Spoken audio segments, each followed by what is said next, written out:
আল্লাহ রে,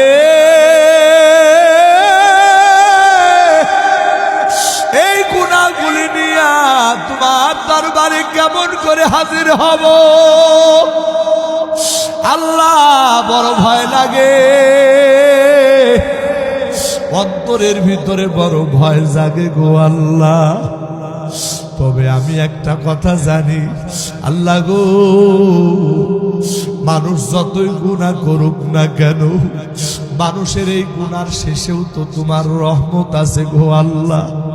আল্লাহ আমি শুনেছি মানুষের গুনাহ যতই বড় হোক না কেন আল্লাহ, মানুষের গুনাহ থেকেও নাকি তোমার রহমতের দরিয়া আরো বিশাল। ও গো মালিক, জীবনে তোমার সিজদা দেই না, জীবনে তোমার ইবাদত বন্দেগী করি নাই আল্লাহ। বলতে বড় লজ্জা লাগে, কিন্তু তুমি ছাড়া তো আমার আর কেউ নাই গো আল্লাহ। আল্লাহ এই নাফরমান বান্দার প্রতি তুমি একটু দয়া করো না। এই কথা বলিয়া ওই যুবক ভাইটা কান্নাকাটি করে। ওই মা জননী সন্তানের এই বেহাল দশা দেখে মাও কান্নাকাটি করে। একটু পরে যুবক মায়ের হাতটা চাপিয়া ধরিয়া মাকে ডাক দিয়া বলে, মা আমি তোমারে দুইটা কথা বলবো। এক নাম্বার কথা হলো গো মা, এই দুনিয়ার থেকে আমার হায়াত যে কোনো সময় শেষ হয়ে যাবে, যে কোনো সময় আমি হয়তো বা দুনিয়া থেকে বিদায় নিয়ে যাব। মা গো মা, দুনিয়াতে মানুষ মারা গেলে কোন মুসলমানের কবরস্থানে দাফন করা হয়। ও মা, আমি মারা যাওয়ার পর আমারে কোন মুসলমানের কবরে দাফন করিও না। আমি যে কত বড় পাপী গো মা,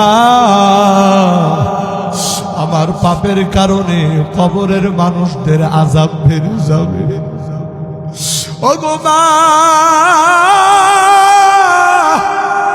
তোমারে দুইটা ওসিয়ত কইরা যায়। এক নাম্বার ওসিয়ত, আমার মৃত্যুর পরে তুমি আমারে মুসলমানদের কবরে দাফন করবা না। দুই নাম্বার ওসিয়ত, ও মা, এই দুনিয়ার সব থেকে নিকৃষ্ট প্রাণী হলো কুকুর। যদি কুকুর মারা যায়, ওই কুকুরের গলা মানুষ রশি লাগাইয়া ওই কুকুরে টানতে টানতে যেমন ময়লার ডাস্টবিনের ভিতরে ফালায় দিয়ে আসে। ও গো মা,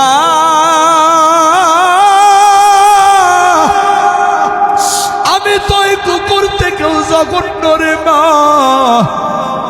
ওই নিকৃষ্ট প্রাণী থেকেও আমি আরো জঘন্য গো মা।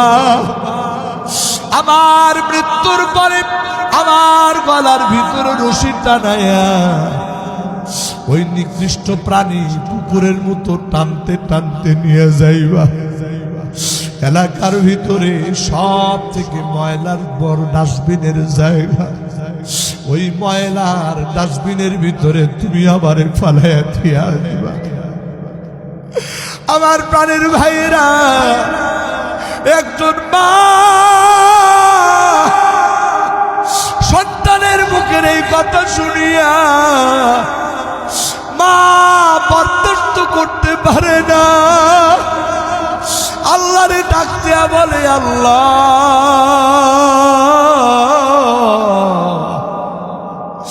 আমি মা হইয়া এই দুঃখ আমি কেমন করে সহ্য করব গো আল্লাহ।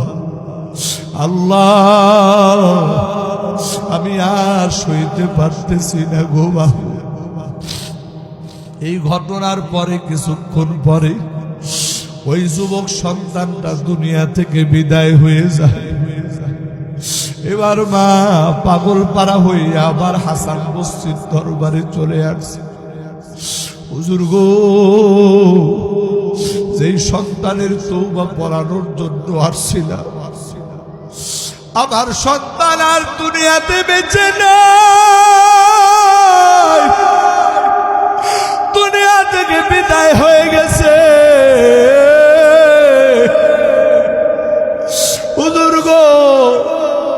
দয়া করিয়া যদি আপনার একটু দয়া হয় আমার সন্তানের জানাজাটা পড়াইবে।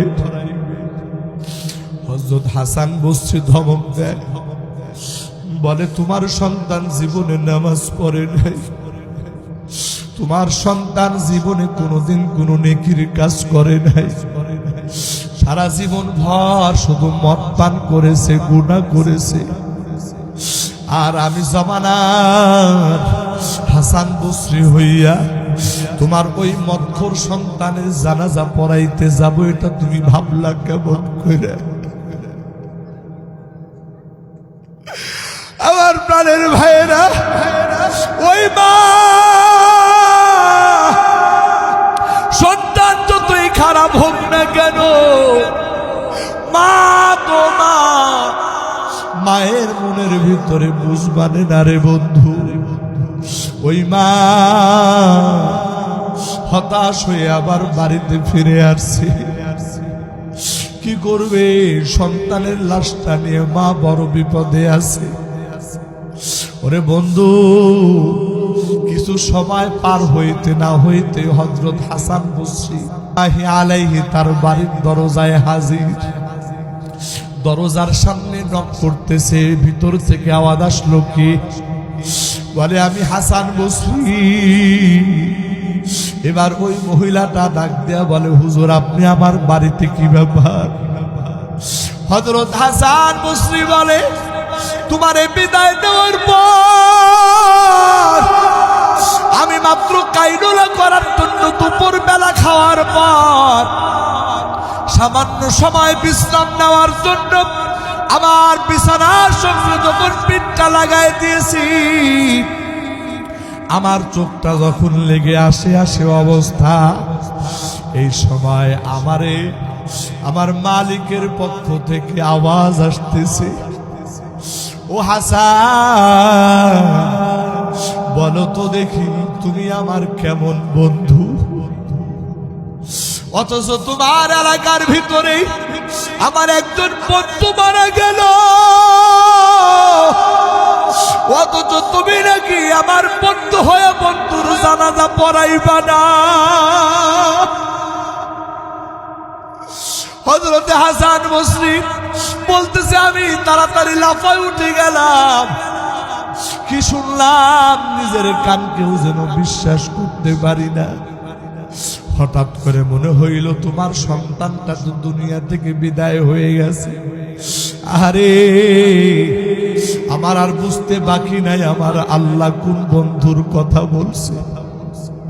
হয়তোবা তোমার সন্তান এমন ভাবে তওবা করেছে, ওই তওবা আমার আল্লাহর দরবারে এমন কবুল হয়ে গেছে, যেই কারণে আমার আল্লাহ গুনাহগারের দফতর থেকে তোমার সন্তানের নাম কাটিয়া আমার